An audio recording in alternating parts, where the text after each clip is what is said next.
চীন বলছে তাইওয়ানকে যুক্তরাষ্ট্রের অস্ত্র দিয়ে ভূখণ্ডটির স্বাধীনতার জন্য সাহায্য করা আগুন নিয়ে খেলার মতো। এর জন্য যুক্তরাষ্ট্রকে জ্বলতে হবে। $571 মিলিয়ন সামরিক সহায়তা ছাড়াও দ্বীপটির কাছে $295 মিলিয়ন অস্ত্র বিক্রির অনুমোদন দিয়েছে যুক্তরাষ্ট্র।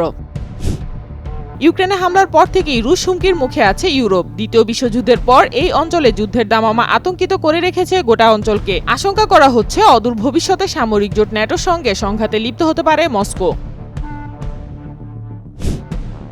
রুশ প্রেসিডেন্ট ভ্লাদিমির পুতিনের সঙ্গে দেখা করেছেন স্লোভাকিয়ার প্রধানমন্ত্রী রবার্ট ফিকো। বৈঠকের পর স্লোভাকিয়া ও রাশিয়া দুই পক্ষই জানিয়েছে বৈঠক ফলপ্রসূ হয়েছে। ইউরোপের মতোই রাশিয়ার গ্যাসের উপর পুরোপুরি নির্ভরশীল স্লোভাকিয়া।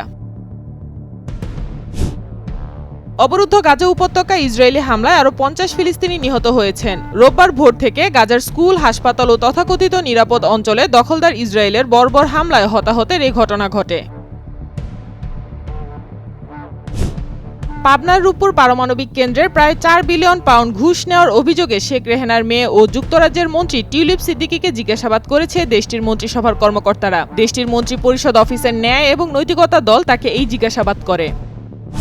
কিছুদিন আগে ইসরায়েলের বিরুদ্ধে কঠোর হওয়ার ঘোষণা দিয়েও শেষ পর্যন্ত নতি স্বীকার করেছে ফ্রান্সের প্রেসিডেন্ট ইমানুয়েল ম্যাখো। এবার আফ্রিকার দেশ চাদ ফ্রান্সের সঙ্গে সামরিক প্রতিরক্ষা চুক্তি থেকে বেরিয়ে আসছে। চাঁদের পররাষ্ট্রমন্ত্রী আবদেরমান কোলামাল্লা বিষয়টি জানিয়েছেন। কাশ্মীরের শ্রীনগরে তাপমাত্রা নেমেছে -8.5 ডিগ্রি সেলসিয়াসে। গত 50 বছরে সেখানে এত ঠান্ডা পড়ার রেকর্ড নেই। শ্রীনগরের ঐতিহ্যবাহী ডাল লেক জমে বরফ হয়েছে। 1974 সালের পর এই নিয়ে দ্বিতীয়বার এমন ঠান্ডা পড়ল শ্রীনগরে। সৌদি আরব 3 বছরেরও বেশি সময় পর আফগানিস্তানের রাজধানী কাবুলে কূটনৈতিক কার্যক্রম পুনরায় শুরু করেছে। তালেবান ক্ষমতা গ্রহণের পর রিয়াদ কূটনীতিকদের সরিয়ে নিয়েছিল। আফগান পররাষ্ট্র মন্ত্রণালয় সোমবার সৌদি আরবের এই সিদ্ধান্তকে স্বাগত জানিয়েছে।